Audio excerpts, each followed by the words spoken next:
کہا نہیں، اپنے مدارس کے معیار کو اٹھاؤ، اپنا معیار بلند کرو، اپنے تعلیم کو تحفظ دو۔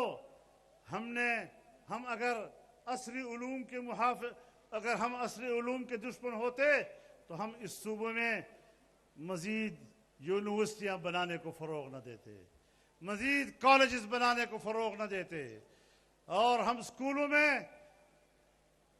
شرح تعلیم کو اس میں اضافہ نہ کرواتے۔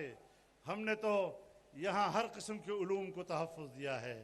ہم تو اسکولوں کو بھی تحفظ دیں گے، ہم تو کالجز کو بھی تحفظ دیں گے، ہم تو یونیورسٹیوں کو بھی تحفظ دیں گے، لیکن آپ ہیں جو دینی مدارس کو غیر محفوظ دیکھنا چاہتے ہیں۔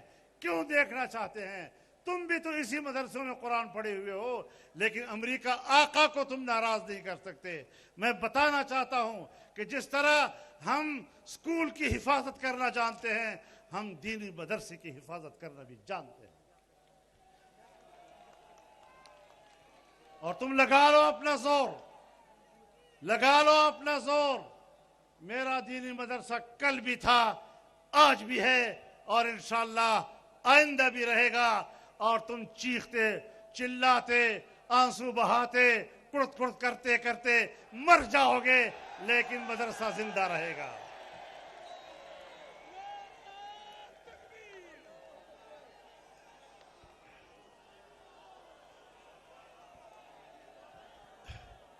میرے محترم دوستو، اب ہماری عدالتوں نے، یہ کیا عدالتوں کا کام ہے کہ ہماری عدالتوں نے ختم نبوت کے عقیدے پہ وار کر دیا ہے۔ ہم نے ملک میں تحریکیں چلائی۔ ایک لاہور کے اندر 1953 میں 10,000 ختم نبوت کے پروانوں نے قربانی دی ہے۔ سن 1974 میں ہم نے آئین میں ترمیم کرائی۔ سن 1984 میں ہم نے نئے قوانین لگوائے اور یہاں پر واضح کر دیا کہ یہ آئین ہے اور اس آئین کو تسلیم کرنا پڑے گا۔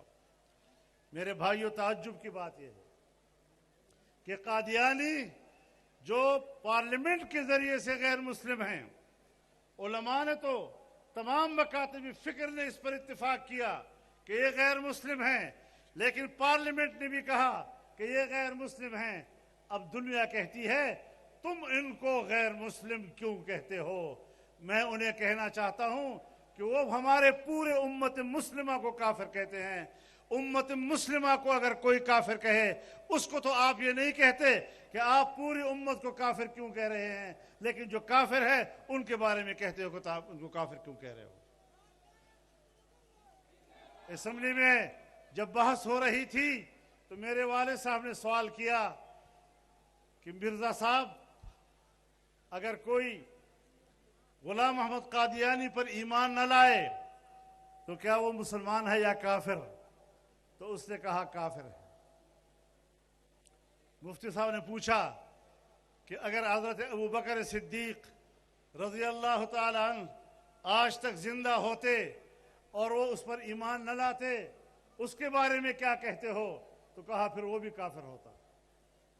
مفتی صاحب نے حضرت عمر کا نام لیا، حضرت عثمان کا نام لیا، حضرت علی کا نام لیا، حضرت حسن کا نام لیا، حضرت حسین کا نام لیا، اور کہا کہ اگر آج یہ سب زندہ ہوتے اور قادیانی کے اوپر ایمان نہ لاتے تو آپ کی کیا رائے ہے؟ انہوں نے کہا یہ سب کافر ہوتے۔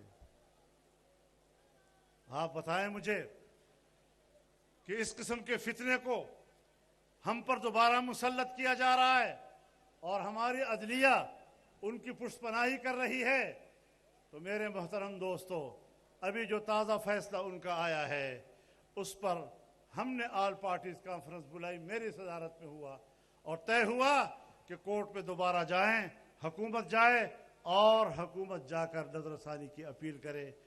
لیکن میں حکومت کو کہنا چاہتا ہوں، پنجاب حکومت کو بھی کہنا چاہتا ہوں کہ تم نے جو نظر ثانی کی اپیل دائر کی ہے، اس وقت تک تمہاری اپیل ہمارے لیے قابل قبول نہیں جب تک تمام مذہبی جماعتوں کی رائے کے ساتھ آپ نظر ثانی نہیں کرائیں گے۔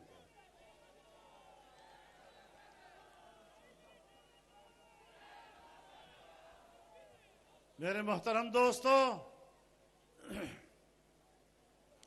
آپ کو یہ بھی معلوم ہے جس طرح آج یہ سما آپ نے باندھ رکھا ہے اور دور دور تک انسانیت نظر آ رہی ہے، میں آپ سب سے اپیل کرتا ہوں زتاسو ٹولو تخواست کوم خبر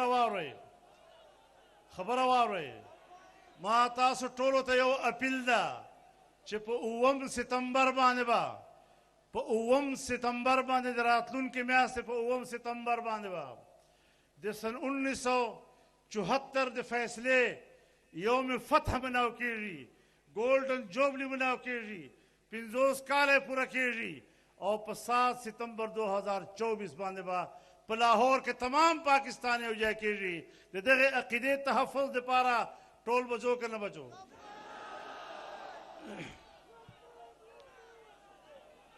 دا اپیل میں تاسو دغه صوبې ته ده، دغه جلسې ته مې هم ده، بلوچستان ته مې هم ده، فاټا عوامو ته مې هم ده، پنجاب ته مې هم ده، سندھ ته مې هم ده، ګلګت او بلتستان ته مې هم ده، کشمیر ته مې هم ده چې دا ټول انسانان په هغه ورځ باندې لاهور طرف ته روان شي.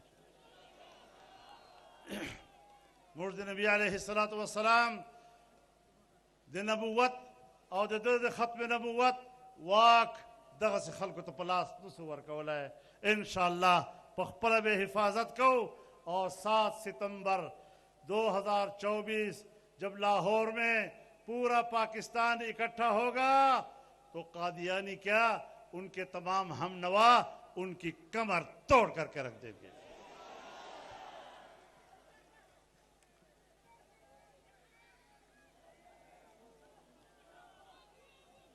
میرے محترم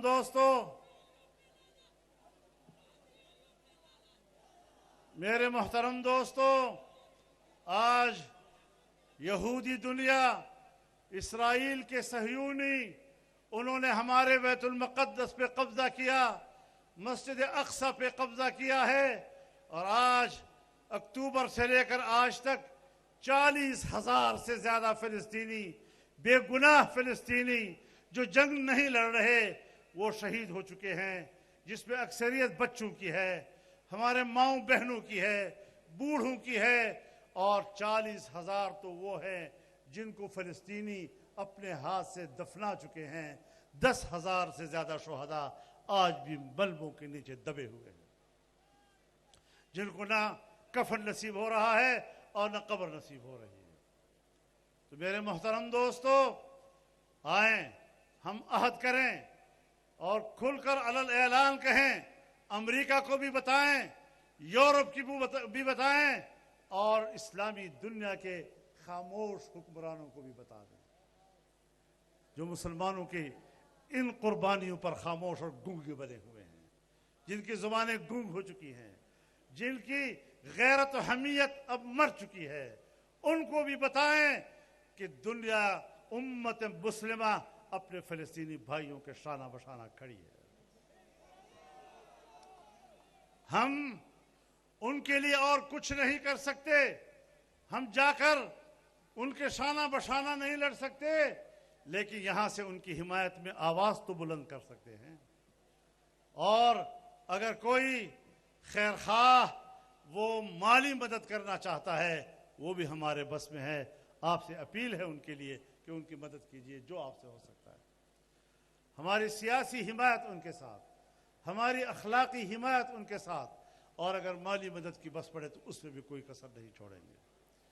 میرے محترم دوستو، آج امت مسلمہ کا مسئلہ ہے. ساری امت مسلمہ پہ آگ برس رہی ہے، فلسطین سے لے کر برما تک جہاں مسلمان آباد ہے وہاں پر آگ ہے، بارود ہے، اور اس کا اندازہ آپ اپنی سرزمین سے لگا سکتے ہیں. آپ کی اپنی سرزمین بھی اسی میں لپٹی ہوئی ہے. تو میرے محترم دوستو، آئیں ہم پوری دنیا کے لیے امن کا مطالبہ کریں. میرے محترم دوستو، یہ ہمارا اور آپ کا متفقہ فیصلہ ہے یا نہیں، لیکن ایک بات پہ طے کرنا ہے، ہاتھ کھڑے کر کے طے کرنا ہے، عہد و پیمان کے ساتھ طے کرنا ہے کہ یہ سب کچھ ہم حاصل کریں گے، امن حاصل کریں گے اور اپنے وسائل پر قبضہ حاصل کریں گے، اپنے حقوق حاصل کریں گے، لیکن پاکستان کی سلامتی کے ساتھ، پاکستان کے اندر رہتے ہوئے پاکستان کو توڑنے کی سازش کامیاب نہیں ہونے دیں گے انشاءاللہ۔ ہم حقوق کے مسئلے پر بلوچوں کے ساتھ کھڑے ہیں، بلوچوں کے وسائل کے ساتھ کھڑے ہیں، ہم سندھ کے غریبوں کے وسائل کے ساتھ کھڑے ہیں، ہم جنوبی پنجاب میں پنجاب کے وسائل کے ساتھ کھڑے ہیں، ہم گلگت بلتستان کے وسائل کے ساتھ کھڑے ہیں، ہم پشتونخوا کے وسائل کے ساتھ کھڑے ہیں۔ ہم حق مانگیں گے اور ہر صوبے کے لوگوں کو اپنے وسائل پر حق حاصل ہے، ان کے مالک وہی ہیں، ان سے وہی فائدہ حاصل کریں گے اور پاکستان کے اندر حاصل کریں گے، پاکستان کے اندر لڑیں گے، پاکستان کو چھوڑ کر نہیں لڑیں گے، اس ملک میں رہ کر لڑیں گے، اس ملک کی وحدت کے ساتھ لڑیں گے انشاءاللہ العزیز۔ اس پر اتفاق ہے، یہ عوامی اسمبلی ہے، میں نے قرارداد پیش کر لی ہے، آپ نے قرارداد منظور کر لی ہے، اب یہ پوری قوم کا فیصلہ ہے، پوری قوم کا فیصلہ ہے، یہ چھوٹے موٹے جرگوں کا اب مسئلہ نہیں رہا، اب اس طرح عوامی جرگے بٹھائے جائیں گے۔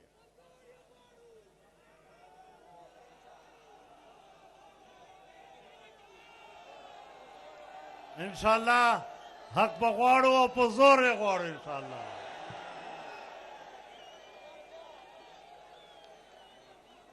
الله تعالی به غواړو، تعالی پلار نه به غواړو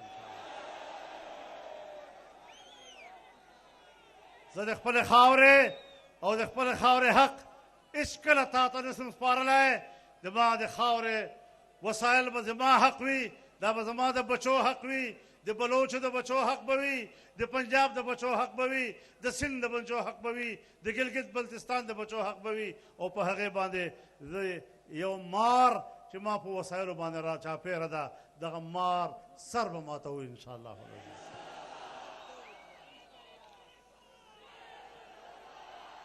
زه خو خپل فوج ته هم دا پیغام ورکوم، خپل حکومت ته دا پیغام ورکوم، او دغه عامو مسلحو قوتونو ته او طالبانو ته پیغام ورکوم چې د قوم دغه آرزو پوره کړئ، دغه مطالبه یې ومنئ او د قوم باندې رحم وکړئ، ظالمانو آخرت کې به الله ته څه جواب ورکوئ۔ که جهاد مسئله ای نو علماء بغیر نه به دا مسئله نه حل کیږي، نو الله تعالی مو آباد لره انشاءالله آباد به یو، که دغسې وحدت و، قوم یو و او په یو آواز و، په یو میدان و، نو دنیا هیڅ طاقت نه اسلام ته شکست ورکولی سي، نه پاکستان ته شکست ورکولی سي، او نه موږ حقوقو باندې قبضه کولی سي۔ الله دې موږ حامی او ناصر وګرځېږي۔ زه یو وارې بیا تاسو شکریه ادا کوم، الله تعالی مو همیشه او هر ځای خوشحاله لره او په خپل حفظ و امان کې مو الله وساته، چې څرنګه په خیریت راغلی یو دغسې مو الله په خیر او عافیت خپلو کورو ته واپس کا۔ وآخر دعوانا ان الحمد لله رب العالمين۔